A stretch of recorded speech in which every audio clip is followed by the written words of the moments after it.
darkness. The sound of a church bell tolls in the distance. 3 chimes, then silence.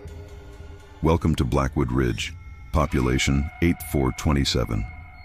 A town where everyone knows everyone, where church spires reach higher than any other buildings, and where secrets hide in plain sight. If you were to visit Blackwood Ridge in the early 2000s, you would hear the same name mentioned in every church, regardless of denomination.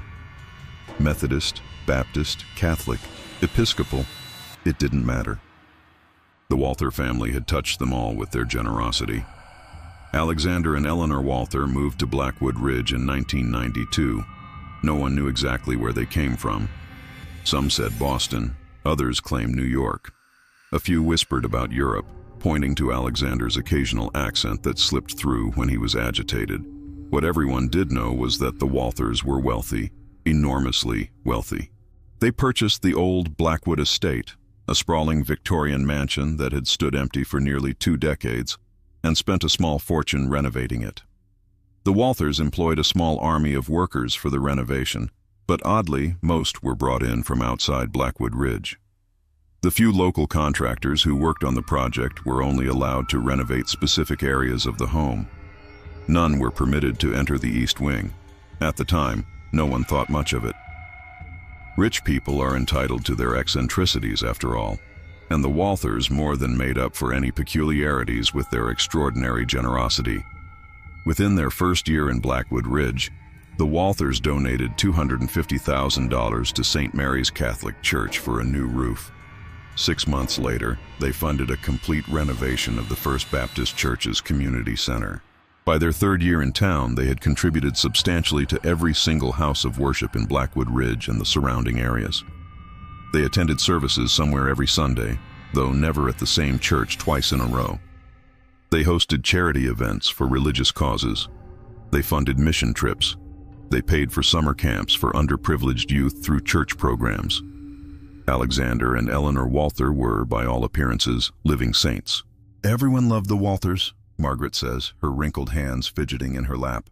"How could we not? They were saving our historic churches, funding our community programs. Alexander was charming. Eleanor was gracious. They seemed like the perfect couple." Margaret pauses, her eyes darting away from the camera. But there were always whispers. The first peculiarity that residents of Blackwood Ridge noticed was that despite their active involvement in the community, the Walthers never hosted events at their home. Charity functions were always held at churches or community centers. Even the most prominent citizens of Blackwood Ridge had never set foot inside the Walther mansion. The second peculiarity was the staff. The Walthers employed a significant household staff, all from outside Blackwood Ridge. These employees lived on the property and rarely ventured into town. When they did, they kept to themselves and deflected questions about their employers. But the third peculiarity, the one that sparked the most gossip, involved the children. When the Walthers arrived in Blackwood Ridge, they brought 5 children with them, 3 boys and 2 girls. None of them attended the local schools.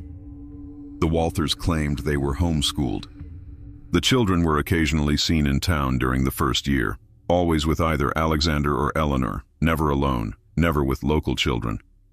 And then, sometime during the second year, the children stopped appearing in public altogether. People asked questions, of course, Margaret continues. Eleanor always had the same answer. The children were focused on their studies. They were gifted, she said. They needed specialized education. Alexander would add that they traveled frequently for educational opportunities. It seemed plausible. They were wealthy, after all. They could afford the best for their children. Margaret leans forward, her voice dropping to nearly a whisper. But some of us wondered if we ever actually saw the same children twice. There was something not quite right. Their eyes. Something in their eyes wasn't right. What no one in Blackwood Ridge knew then was that the east wing of the Walther mansion had been transformed into something entirely different from the rest of the house. While the main portion of the mansion featured restored Victorian splendor, the east wing had been gutted and rebuilt with modern materials. Soundproofed walls, security cameras, reinforced doors with electronic locks, and windows that looked like normal glass from the outside but were actually made of a specialized material that prevented anyone from seeing in. or out. This is where our story truly begins. With Rebecca Chen, a journalist for the Boston Herald, who arrived in Blackwood Ridge in the fall of 2003 to write what she thought would be a simple human interest story about small-town religious philanthropy. Rebecca had been assigned to write about the Walthers as part of a series on modern philanthropists. Her editor had handed her a folder containing newspaper clippings about the family's donations to religious institutions across New England. It seemed like a straightforward assignment.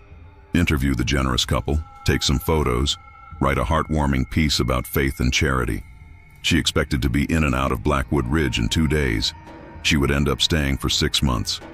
Rebecca's first indication that this story might be more complicated than she anticipated came within hours of her arrival in Blackwood Ridge. After checking into the Blackwood Inn, she mentioned to the proprietor, Martha Keene, that she was in town to interview the Walthers. "Good luck with that," Martha said with a tight smile. "The Walthers don't do interviews." Rebecca explained that she had an appointment. Her editor had arranged it through the Walthers' representative. "Well, that's a first," Martha replied. "Been here 11 years, and I've never known them to talk to reporters." When Rebecca pressed for more information, Martha became oddly reticent. "They're good people," she said finally. "Very generous, very private. That's all anyone needs to know." Rebecca spent that afternoon walking through Blackwood Ridge, noting the immaculate condition of every church she passed. She spoke to several locals, all of whom echoed Martha's assessment. The Walthers were generous, the Walthers were private, the Walthers were good Christians who preferred to keep to themselves. At St. Patrick's, Rebecca met Father Thomas Riley, a priest in his 60s with silver hair and kind eyes. Unlike the others Rebecca had spoken to, Father Riley didn't immediately sing the Walthers' praises. "Their generosity has been a blessing," he said carefully, "but I've always believed that true charity isn't measured by dollar amounts." When Rebecca asked what he meant, Father Riley hesitated. "I've been a priest for nearly 40 years, Ms. Chen. I've learned to trust my instincts about people, and something about the Walthers has never felt right to me." "In what way?" Rebecca asked. Father Riley shook his head. "I can't put my finger on it. Perhaps it's nothing. But I've always wondered about those children. Their children. They brought 5 children with them when they moved here. Beautiful children. I used to see them at Mass occasionally, during the Walthers' first year here. Then, nothing. I asked Eleanor about them once. She said they were attending a private boarding school in Europe. But what, Father?" Father Riley looked troubled. "I saw a boy, about 2 years ago, at the mansion. I was driving past and saw him looking out a window in the East Wing, just for a moment, before a curtain was pulled shut. He didn't look like a child who was away at boarding school in Europe. Could it have been a different child? A relative visiting, perhaps?" "Perhaps," Father Riley conceded. "But the look on that child's face, I still think about it sometimes. He looked frightened." The Walther mansion sat on 20 acres of wooded land at the edge of town.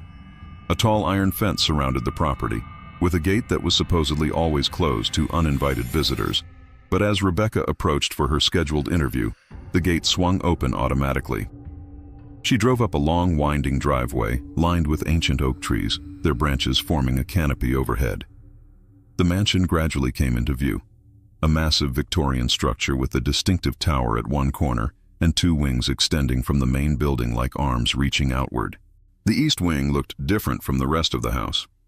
While the main building and west wing featured ornate Victorian details, the east wing appeared plainer, more modern somehow. The windows were the same shape as those in the rest of the house, but they reflected light differently. And although several windows in the main house were open to the pleasant fall air, every window in the east wing was closed, the curtains drawn. Rebecca was met at the door by a tall, thin man who introduced himself as Garrett, the Walthers' house manager. He had a precise way of speaking that Rebecca couldn't quite place. Not quite an accent, but something deliberate in his enunciation. "Mr. and Mrs. Walther are waiting for you in the parlor," Garrett said. "Please follow me and please stay with me at all times. Some areas of the house are undergoing renovation." As Rebecca followed Garrett through the entrance hall, noting the museum-quality artwork on the walls and the immaculate antique furniture. She caught a glimpse of a long corridor that she presumed led to the east wing. Unlike the rest of the house, which was warmly lit and richly decorated, this corridor appeared stark and modern, with recessed lighting and white walls. Before she could get a better look, Garrett smoothly stepped into her line of sight. "This way, Ms. Chen," he said, gesturing toward a different doorway. Alexander and Eleanor Walther rose to greet Rebecca as she entered the parlor. Alexander was tall and distinguished, with salt and pepper hair and piercing blue eyes.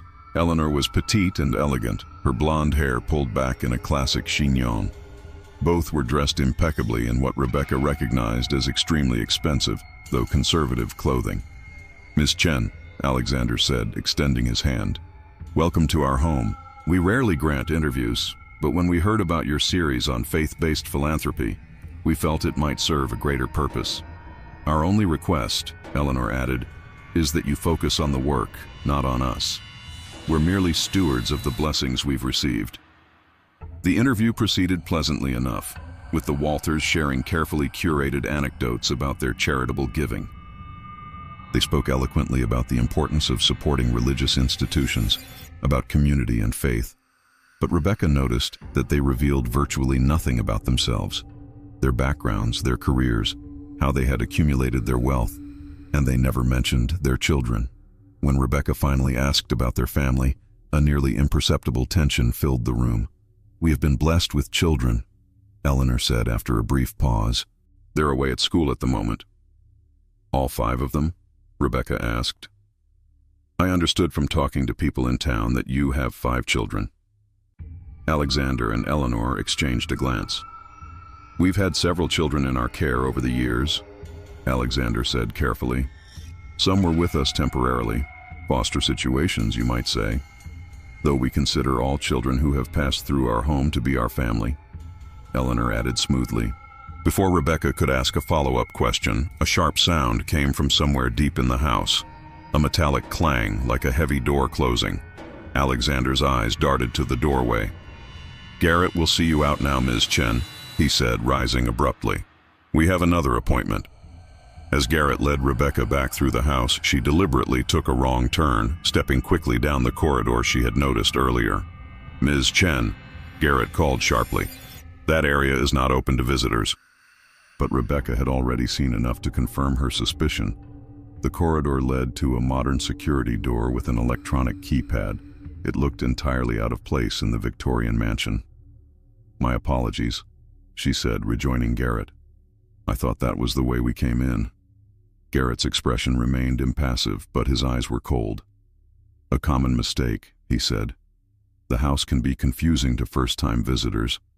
That evening, Rebecca reviewed her notes from the interview, frustrated by how little substantive information she had gathered. The Walthers had spoken at length about their charitable giving, but had deflected every question about their personal lives. She turned on her laptop and began searching for information about the Walthers from before their arrival in Blackwood Ridge. To her surprise, she found almost nothing.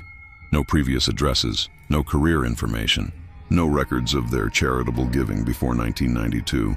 It was as if Alexander and Eleanor Walther hadn't existed before they moved to Blackwood Ridge. Even stranger, she could find no record of their children. No birth announcements, no school records, nothing. Rebecca called her editor in Boston, explaining her concerns. "Something doesn't add up, Jim. These people have donated millions to churches all over New England, but I can't find any background on them. No one in town seems to know where they came from or how they made their money. And there's something strange about their children, or the lack thereof." "Maybe they're just private people," Jim suggested. "Not everyone wants their life story on display." "It's more than that," Rebecca insisted. "There's this east wing of their house that seems to be sealed off from the rest of the property. High security, modern construction in an otherwise historic home. And when I asked about their kids, they got evasive."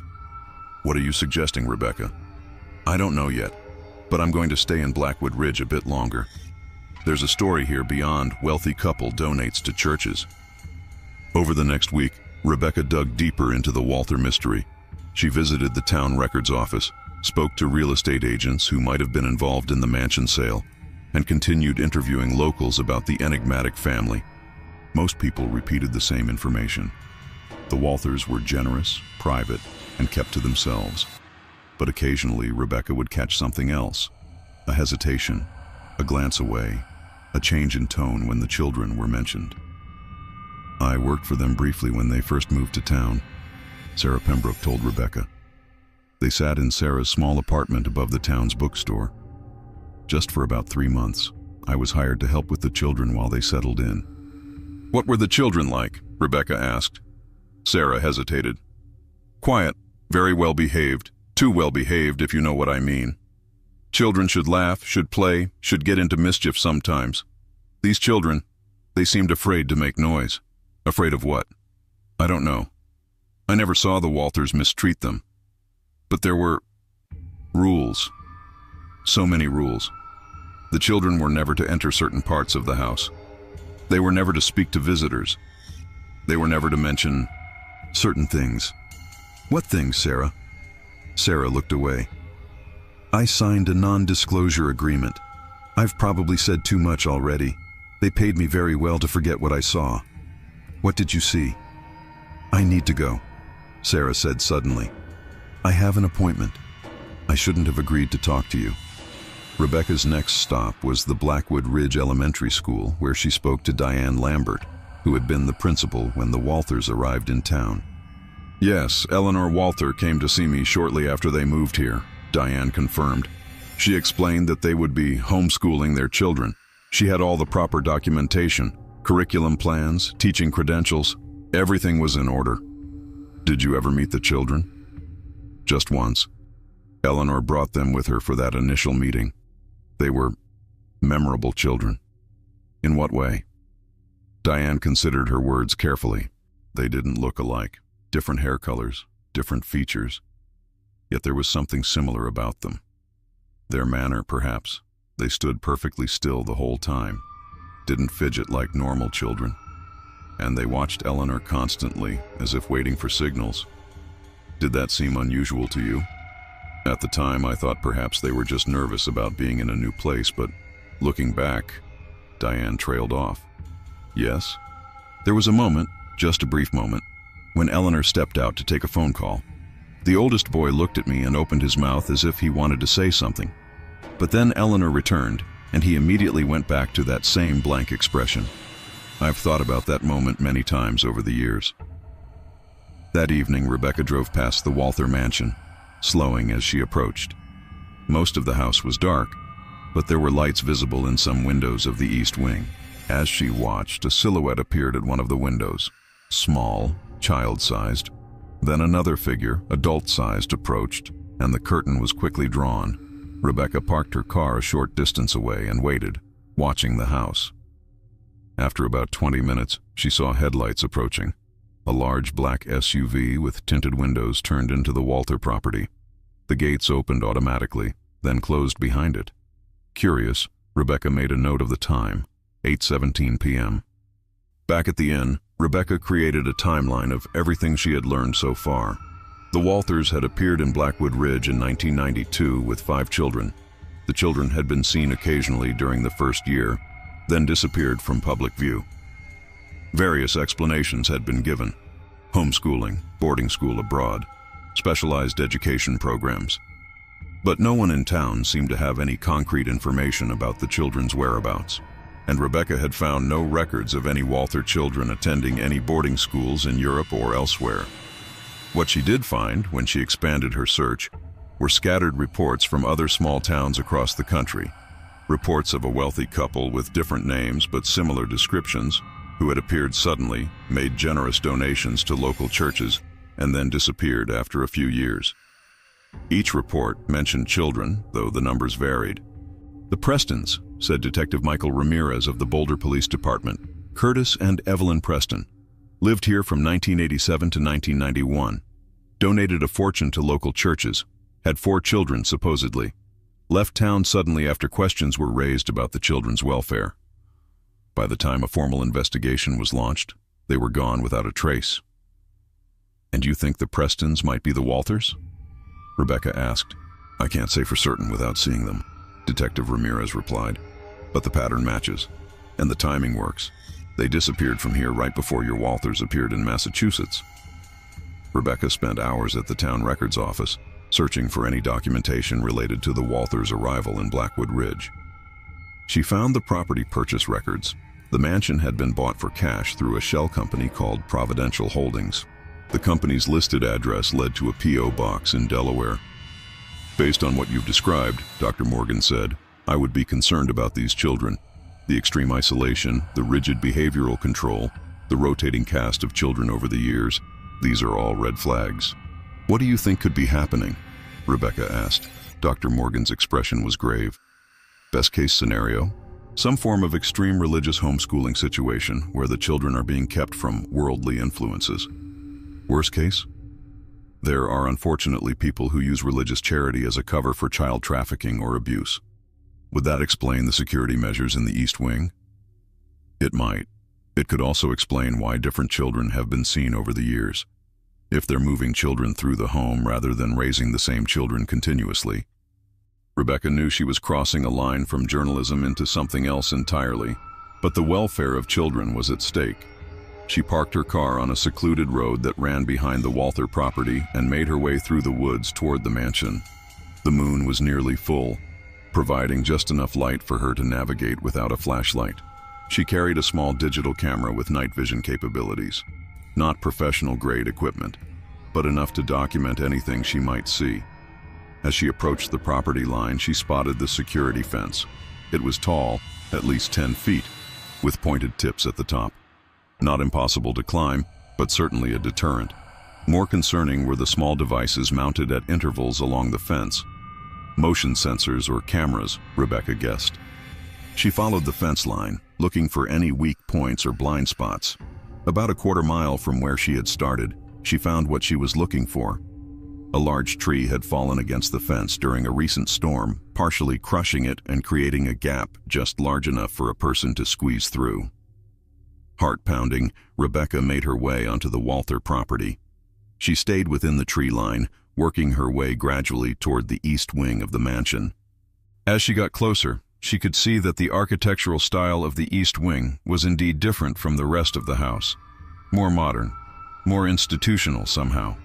And the windows, now that she could see them up close, were clearly not standard glass. They had a slight greenish tint and appeared to be much thicker than normal windows. Security glass, perhaps, designed to be shatterproof. Rebecca crouched behind a large shrub about 50 feet from the east wing, watching and waiting. For nearly an hour, nothing happened.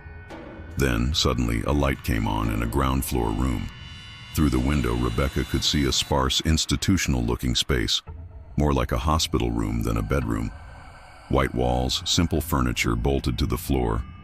A door in the room opened and a child entered, a boy of perhaps 8 or 9. He was followed by a woman in what looked like a nurse's uniform. The woman gestured toward the bed, and the boy climbed in. The woman checked something on a clipboard, then left the room, closing the door behind her.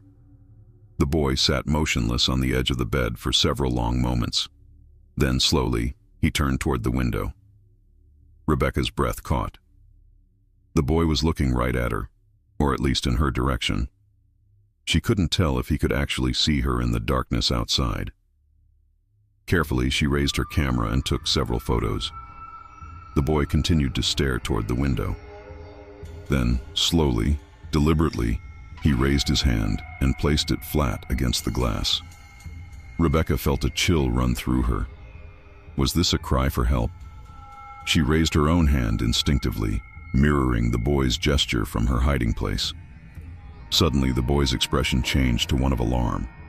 He quickly moved away from the window just as the door to his room opened again. The woman in the nurse's uniform returned, accompanied by a man Rebecca hadn't seen before, tall, with a shaved head and the build of a security guard. The man went straight to the window, scanning the darkness outside. Rebecca pressed herself lower behind the shrub, hardly daring to breathe. After what seemed like an eternity, the man stepped back from the window. He said something to the boy, who shook his head vigorously. The man's posture became threatening. He towered over the child, pointing his finger and speaking forcefully. The boy cowered on the bed. Rebecca had seen enough. She needed to get help for these children. Carefully, she began to back away from her hiding spot, and then her foot came down on a dry branch. The crack seemed deafening in the quiet night. The man at the window immediately turned toward the sound. He spoke urgently to the nurse, who rushed from the room. Moments later, floodlights illuminated the grounds around the east wing. Rebecca ran, crashing through the underbrush, no longer concerned about stealth. Behind her, she could hear voices calling out, flashlight beams sweeping through the trees. She made it to the damaged section of fence and squeezed through, tearing her jacket in the process. She didn't stop running until she reached her car. With shaking hands, Rebecca started her car and drove away, constantly checking her rearview mirror for signs of pursuit. When she was certain she wasn't being followed, she pulled over to examine the photos she had taken. The images were grainy but clear enough to show the institutional nature of the room. The boy's solemn face, his hand pressed against the glass. Not conclusive evidence of wrongdoing, perhaps, but certainly supporting her suspicions that something wasn't right at the Walther mansion. "I need to speak with Detective Ramirez," Rebecca said. "It's urgent. Tell him it's Rebecca Chen calling about the Preston case." While she waited on hold, Rebecca transferred the photos from her camera to her laptop and sent copies to her own email account and to her editor in Boston. "Ms. Chen," Detective Ramirez's voice came through the line.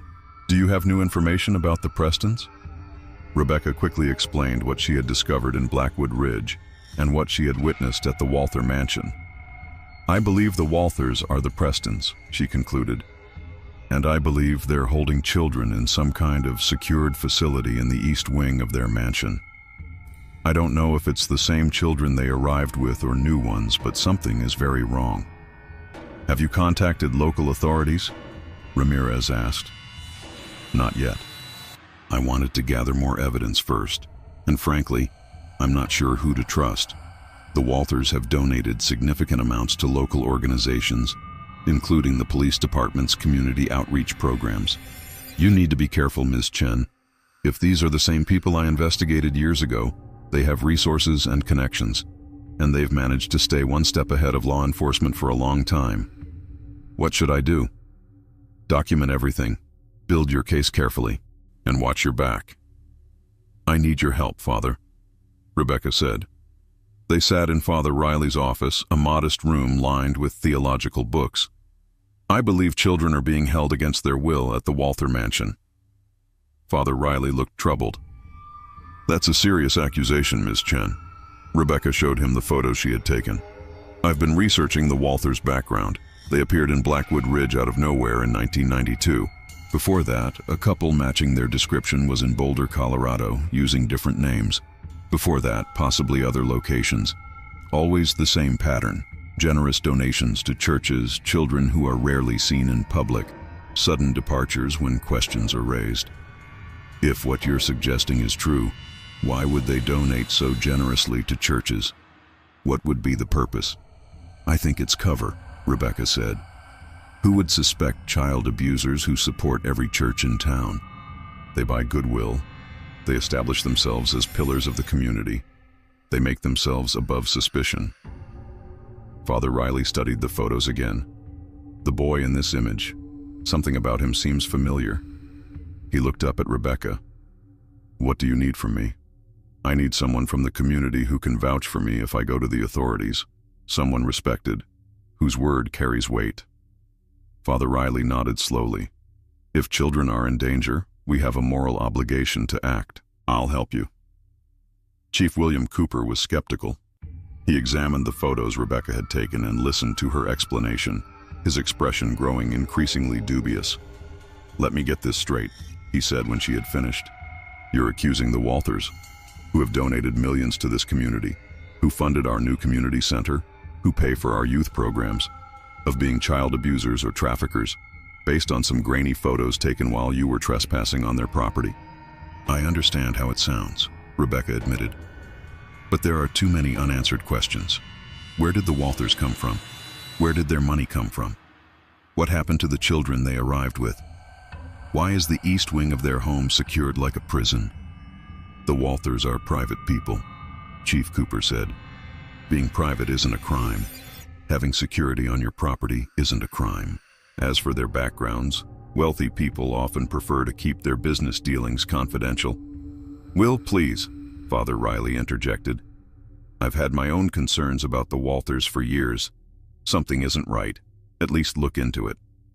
Chief Cooper sighed. "I'll make some inquiries, discreetly, but that's all I can promise." As they left the police station, Rebecca felt a sense of unease. "He's not going to do anything, is he?" "Will Cooper is a good man," Father Riley said, "but the Walthers have been very good to this town. It's difficult to believe the worst about people who have done so much good." "That's exactly what they count on," Rebecca replied. As Rebecca approached the Blackwood Inn, she noticed a black SUV parked across the street, the same type of vehicle she had seen entering the Walther property. A man sat in the driver's seat, watching the inn. Rebecca walked past the inn, continuing down the street as if heading elsewhere. She took out her phone and pretended to make a call, using the opportunity to snap a photo of the SUV and its license plate. She then doubled back, entering the inn through a side door. Once inside, she went straight to her room and began packing her belongings. If the Walthers knew she had been on their property, they might also know where she was staying. She didn't feel safe at the inn anymore. Rebecca checked into the Pine Grove Motel, 20 miles from Blackwood Ridge. She paid cash and used a fake name. Journalistic ethics be damned, her safety came first. In her motel room, she set up her laptop and continued her investigation. She ran the license plate she had photographed through a database her newspaper had access to. The SUV was registered to a company called Sentinel Security Services, a private security firm based in Boston. Further research revealed that Sentinel specialized in high-value asset protection and employed many former military and law enforcement personnel. Their client list was not public, but it wasn't a stretch to imagine the Walthers might employ such a firm. "Jim, I need more resources," Rebecca said. "This story is bigger than I thought. I believe the Walthers are part of some kind of organization that moves from town to town, using religious philanthropy as cover for something involving children. What kind of resources are we talking about?" "I need a researcher to dig deeper into the Walthers' past, not just Boulder, but before that. And I need someone to look into Providential Holdings and Sentinel Security Services. Plus, I could use another reporter on the ground here. I think I'm being watched." "This sounds more like a police matter than a newspaper story, Rebecca." "I've tried the police, they're not convinced. And even if they were, the Walthers have connections. If they get wind of an official investigation, they might disappear again, with the children." Jim sighed. "All right, I'll send Jake to help you, and I'll put Maria on research. But Rebecca, be careful. If these people are as dangerous as you think, don't take unnecessary risks." Over the next week, Rebecca and her colleague Jake dug deeper into the Walther mystery. They identified 3 more locations where a couple matching the Walthers' description had lived under different names: Spokane, Washington, 1983-1987, Tulsa, Oklahoma, 1979-1983, and Savannah, Georgia, 1975-1979. In each location, the pattern was the same: sudden appearance, generous religious donations, questions about children, sudden departure. Meanwhile, Maria uncovered disturbing information about Providential Holdings. The company was connected to a network of similar shell corporations, all ultimately linked to an entity called the New Dawn Foundation, a supposedly religious organization with no public-facing presence. "I worked for them in Tulsa," Patricia Lawson confirmed. "They called themselves the Marshalls then, Gregory and Catherine Marshall. Same pattern, big donations to churches, very private about their home life. I lasted 6 months as their housekeeper before I quit." "Why did you quit?" Rebecca asked. Patricia's expression darkened. "The children. There was something wrong about the whole situation. They had 3 children then, or at least there were 3 living in the house while I worked there. But I found items belonging to other children. Clothing, toys, personal items with different names." "What made you leave specifically?" "One night I heard crying coming from the basement. I wasn't supposed to go down there. It was strictly off limits to household staff. But I couldn't ignore a child's cries. When I went downstairs, I found a little girl locked in a small room. She was terrified, begging for her mother." "What did you do?" "I went to Gregory, Mr. Marshall, immediately. He told me the girl was troubled, that they were providing specialized care for her, that I had misunderstood the situation. He offered me a significant bonus to forget what I had seen. I took the money. I needed it at the time. But I gave notice the next day. I couldn't be part of whatever they were doing. Did you report what you saw to authorities? Patricia looked ashamed. No. I was afraid. They were powerful people with connections throughout the community. And the way Gregory looked at me when I said I was leaving, I knew he was dangerous. So we have a couple who've been moving around the country for at least 30 years, Jake summarized. Different names, different locations, but always the same pattern. Always children involved, always religious philanthropy as their public face. And always questions about what happens to the children, Rebecca added. Children who appear, then disappear. Children who are kept isolated, who seem afraid. The question is, what are they doing with these children, and why? Rebecca's phone rang. It was Maria calling from Boston. I found something, Maria said without preamble. The New Dawn Foundation. It's registered as a religious organization, but there's almost no public information about it. However, I managed to access some sealed court records from a case in the early 1970s. What kind of case? A custody dispute. A woman named Anna Walter, possibly a relative of your Alexander Walther, was involved with a religious group called the Children of the New Dawn. She took her own children and fled the group, then tried to get custody of other children still in the community. The case was ultimately dismissed, and the records were sealed at the request of the Children of the New Dawn's lawyers. Can you send me everything you found? Already did. Check your email. Rebecca pored over the documents Maria had sent. The Children of the New Dawn had been a small religious community founded in the late 1960s by a man named Elias Shepard. The group believed that specially chosen children, vessels they called them, would play a crucial role in an approaching religious awakening. According to Anna Walthers' testimony, the group had begun taking in children from outside the community, orphans, foster children, even purchasing children from desperate families in impoverished areas. These children were kept separate from the community's own children and subjected to what Anna described as preparation rituals for their role as vessels. When Anna had attempted to rescue some of these children, the group had countered with accusations that she was mentally unstable. The case had been dismissed, and Anna had disappeared shortly afterward. My God, Rebecca murmured. What if the Walthers aren't running from law enforcement? What if they're running from this cult? What if they're trying to rescue children? Or, Jake suggested grimly, what if they're still part of it? What if they're continuing the work of the Children of the New Dawn, just in a more decentralized way? Move from town to town, use religious philanthropy as cover, gather children, then move on before anyone gets suspicious. Have you ever heard of a group called the Children of the New Dawn? Rebecca asked when Ramirez answered. There was a long silence on the line. Then, where did you hear that name? Rebecca explained what Maria had found. There were rumors, Ramirez said finally. Nothing concrete, nothing we could prove.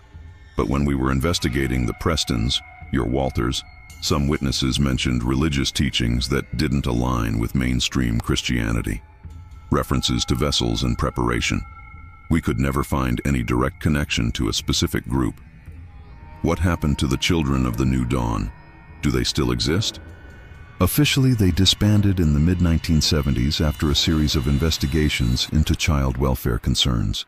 But there have been whispers over the years about splinter groups continuing the work. Nothing confirmed. We need to get inside that East Wing, Rebecca said. We need concrete evidence of what's happening to those children. The security is too tight, Jake pointed out. And after your previous attempt, they're probably on high alert. Then we need leverage. Something to force them to let us in, or to bring in authorities who can't be bought off or intimidated. As they watched, a familiar black SUV emerged from the gates of the Walther property. That's the same vehicle that was watching the inn, Rebecca said. Follow it, but keep your distance. The SUV led them to St. Mary's Catholic Church, where a charity event was being held. Rebecca recognized Alexander and Eleanor Walther among the attendees, mingling with local dignitaries. They're both here, she whispered to Jake. This might be our chance to get into the mansion. Are you crazy? Even if we could get past the gate and the security system, the place will still be staffed. Not necessarily the East Wing. From what we've gathered, only certain staff members are allowed in that section. With the Walthers at this event, the security might be reduced. Jake looked at her incredulously. You're really suggesting we break into the mansion? That's not journalism, Rebecca. That's burglary. It's not about a story anymore, Rebecca replied. It's about those children. I need your help again, Father, Rebecca said urgently. I need you to keep the Walthers occupied at the event. Make sure they stay as long as possible.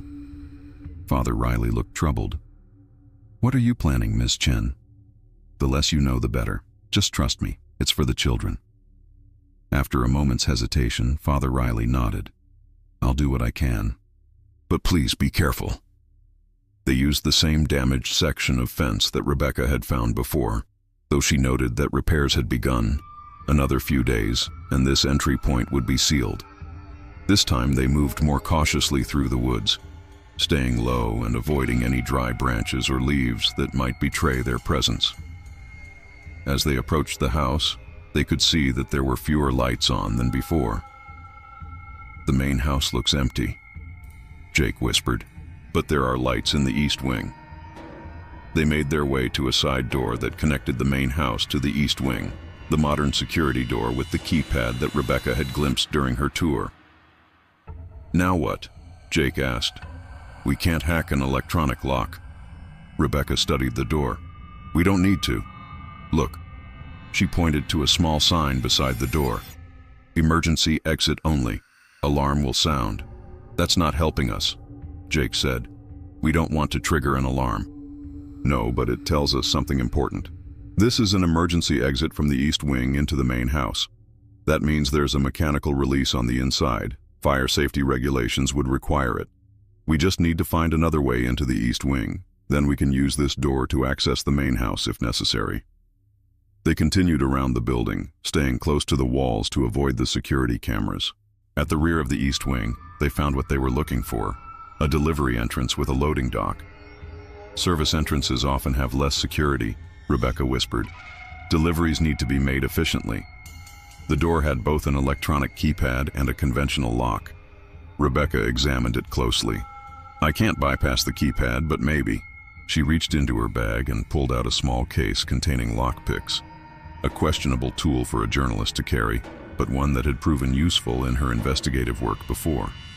After several tense minutes, the lock clicked open. The alarm? Jake whispered.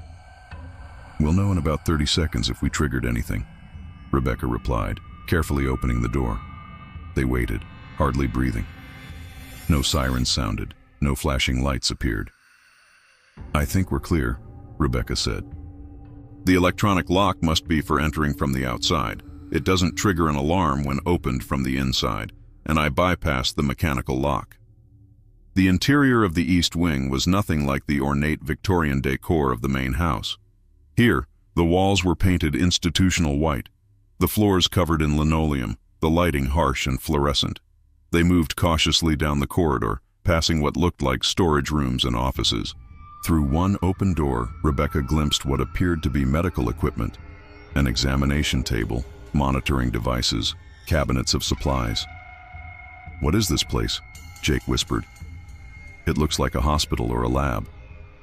At the end of the corridor, they came to a set of double doors with small windows. Through the windows, they could see another corridor with doors along both sides. Doors with small windows and what appeared to be names or numbers on them. Rebecca tried the handle, locked. But next to the doors was a clipboard hanging on the wall. She took it down and examined it. It's a schedule, she whispered. Look, medications, treatments, sessions, and names, Vessel 12, Vessel 17, Vessel 23. Vessels, Jake repeated, like in those court documents. Rebecca looked through the windows again. Those are rooms. I think the children are kept in those rooms. She took out her phone and began photographing the clipboard pages. We need to get through these doors, she said. We need to see what's happening to those children. Before Jake could respond, they heard voices from somewhere nearby. coming closer. "Hide," Rebecca hissed, pulling Jake into the nearest room, what appeared to be a supply closet. Through the partially open door, they watched as two people in scrubs walked past, deep in conversation. "Latest batch of results," one was saying. "Dr. Shepard is pleased with the progress. Vessel 17 is still showing resistance," the other replied. "Increased dosage hasn't helped." "Then we'll try a different approach. Cognitive conditioning worked with Vessel 12. Their voices faded as they moved away down the corridor. "Dr. Shepard," Jake whispered. "As in Elias Shepard, the founder of the Children of the New Dawn?" "We need to get into those rooms," Rebecca said. "We need to see exactly what they're doing." They slipped out of the supply closet and followed the direction the staff members had gone. Around a corner, they found another door, this one with a window that looked into what appeared to be a control room of sorts. Computer monitors displayed feeds from security cameras throughout the facility, and on a wall near the door hung several key cards on a rack. Rebecca looked at Jake. "Cover me." Before he could object, she opened the door. The room was empty. The staff members must have continued on elsewhere. Rebecca quickly grabbed one of the key cards, then rejoined Jake in the corridor. "This should get us through those double doors," she said. They retraced their steps. The key card worked. The double doors unlocked with a soft click. Each room had a small window in the door, and each door had a label: Vessel 12, Vessel 14, Vessel 17, and so on. Rebecca looked through the window of the first door.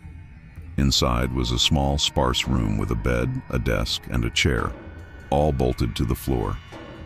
Sitting on the bed was a child, a girl of perhaps 10, with dark hair and vacant eyes.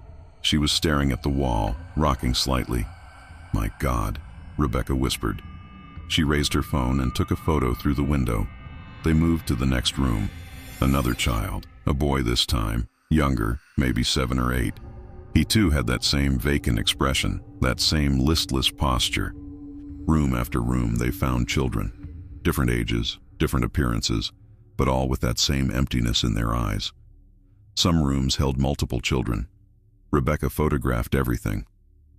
"What are they doing to them?" Jake whispered, his voice shaking.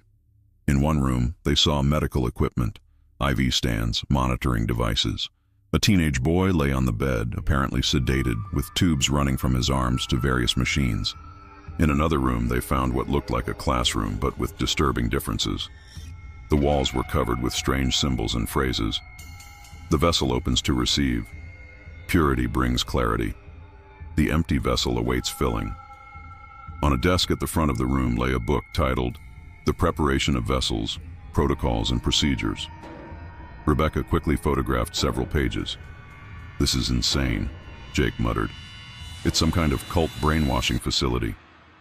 "It's worse than that," Rebecca said, her voice tight with horror. "Look at this." She pointed to a page she had photographed which detailed something called essence extraction. They believe these children have some kind of special spiritual essence that can be extracted and harvested. That's why they call them vessels. For what purpose? According to this, for the regeneration of the chosen. Whatever that means. Suddenly, an alarm began to sound, a pulsing, shrill noise that echoed through the corridors.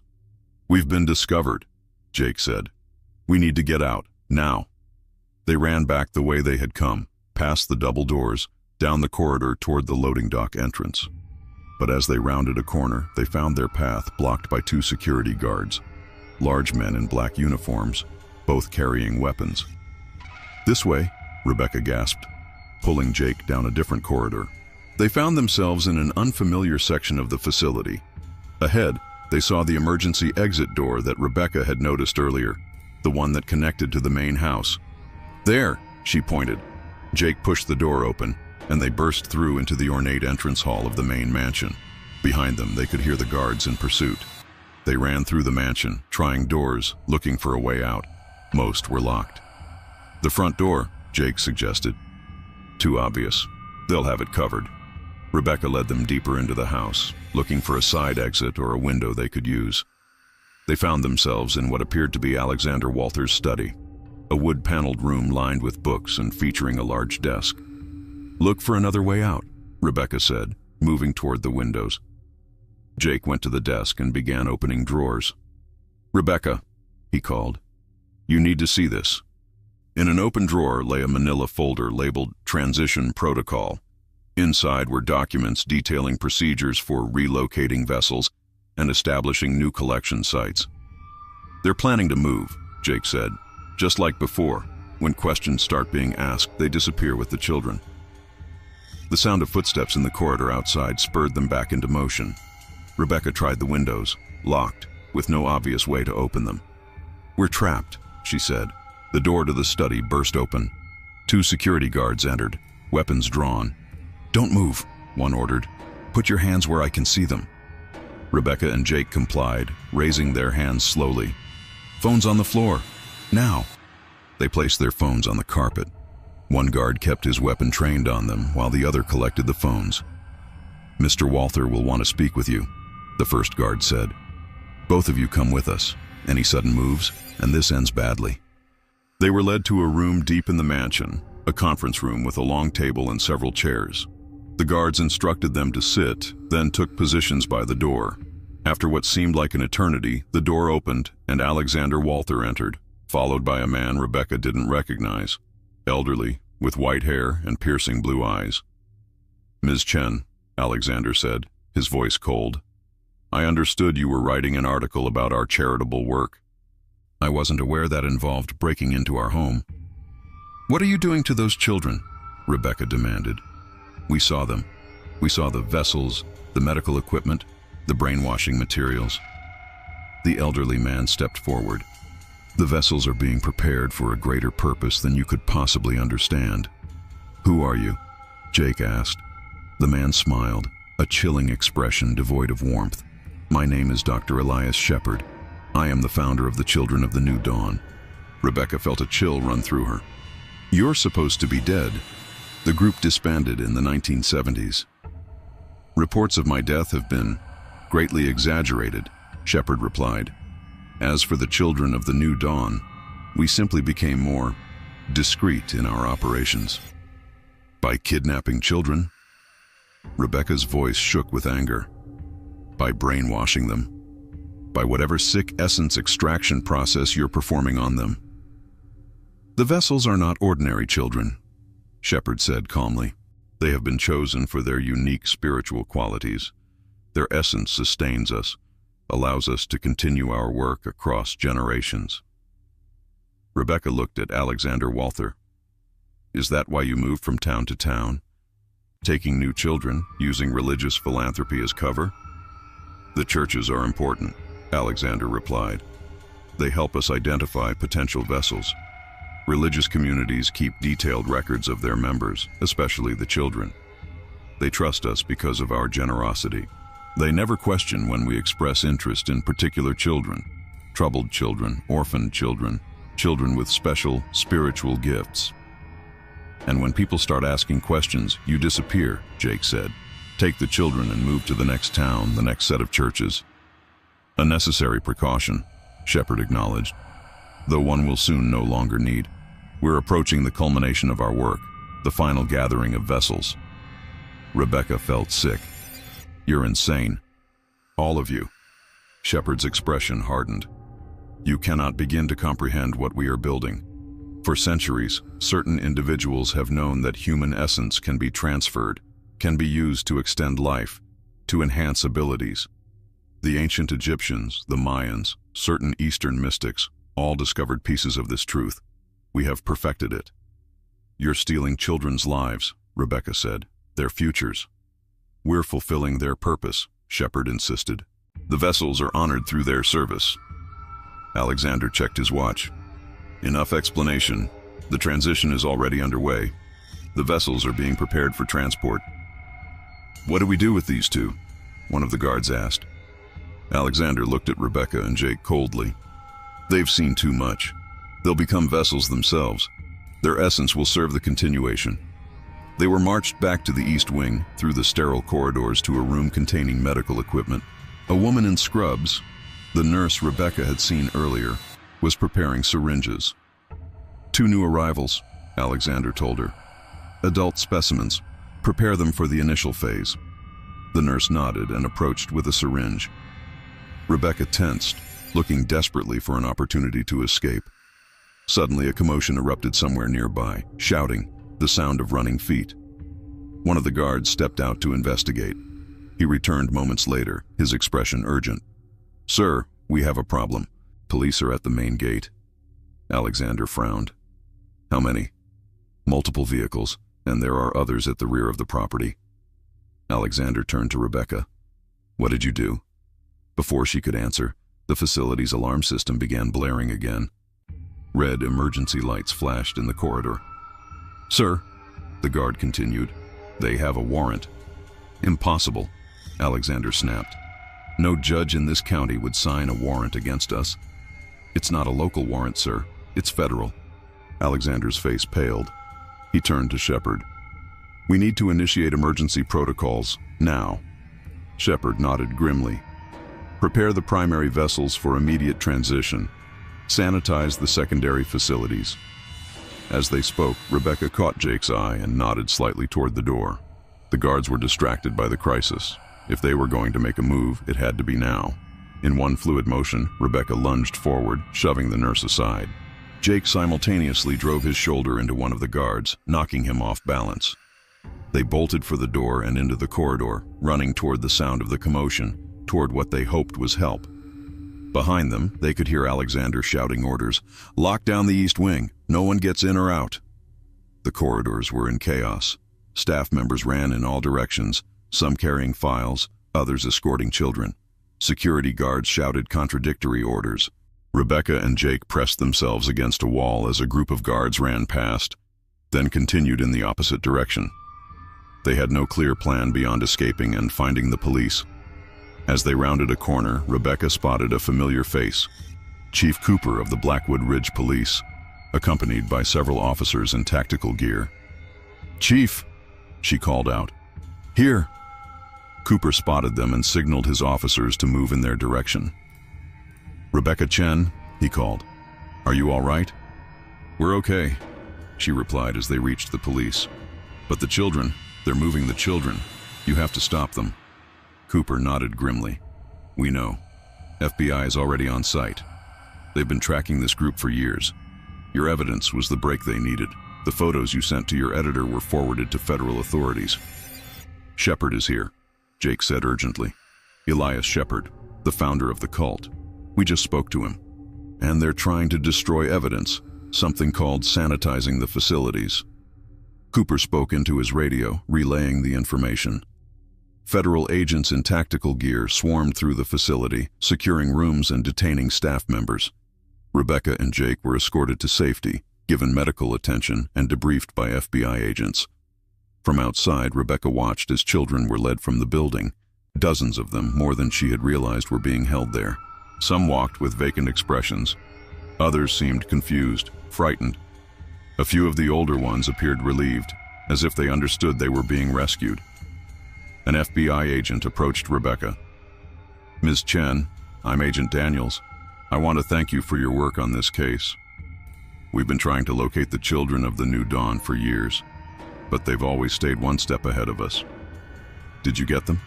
Rebecca asked. "Shepard, the Walthers." Agent Daniels' expression tightened.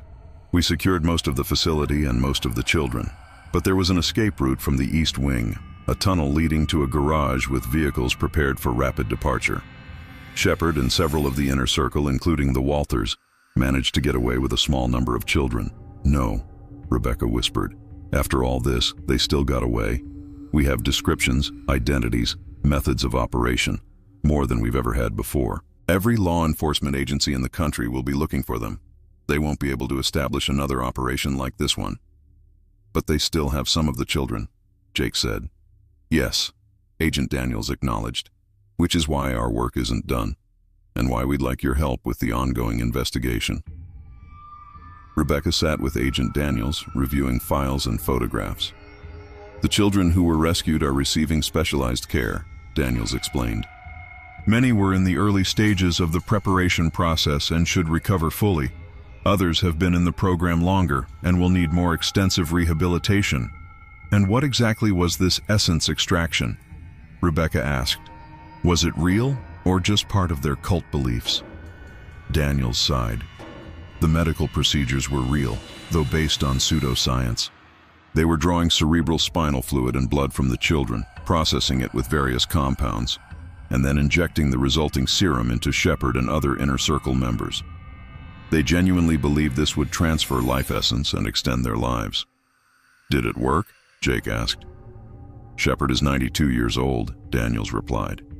He appears to be in his 70s and has the physical capabilities of someone much younger. Is that due to their procedures or just good genetics? Our medical experts are still analyzing the data, but regardless of whether it worked, it was abusive, criminal, and horrific. They told us we were special, the girl said quietly, that we had been chosen to serve a greater purpose. At first, they treated us well, like we were precious. But then the preparation began. Medications that made us compliant, educational sessions that went on for hours, the extractions. Do you know where they might have gone? Rebecca asked gently. Shepard and the others who escaped. The girl hesitated. They talked sometimes about the final gathering place. I heard them mention mountains, somewhere remote. And a name, I think it was Haven or New Haven or something like that. We've identified possible locations in remote mountainous regions, Agent Daniels said, pointing to several marked areas on a map. Based on property records connected to shell companies we've linked to the group and information from the rescued children. They'll have changed their appearances, their names, Rebecca said. But one thing they won't change is their pattern of religious philanthropy. It's how they gain access to communities, how they identify potential vessels.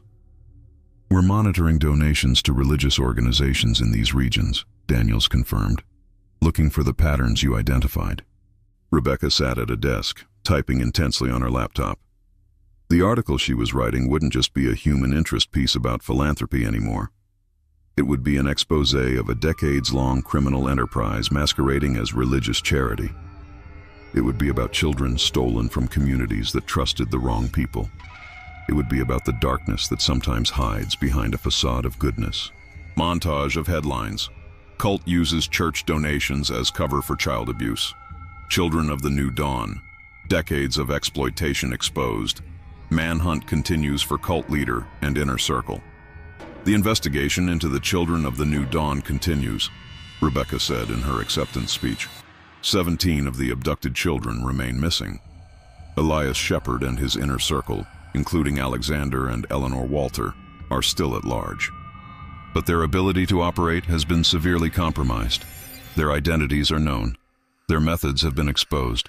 And most importantly, the truth about what happened behind those walls, in that East Wing, has finally come to light. A black SUV drives slowly down the main street of a picturesque town.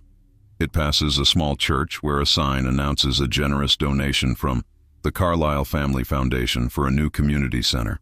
Inside the vehicle, an elderly man with dyed hair and colored contact lenses, Elias Shepard, now using a new identity, looks out at the church. Begin again, he says softly. The work continues. This is a work of fiction. Any resemblance to real persons, living or dead, or actual events, is purely coincidental.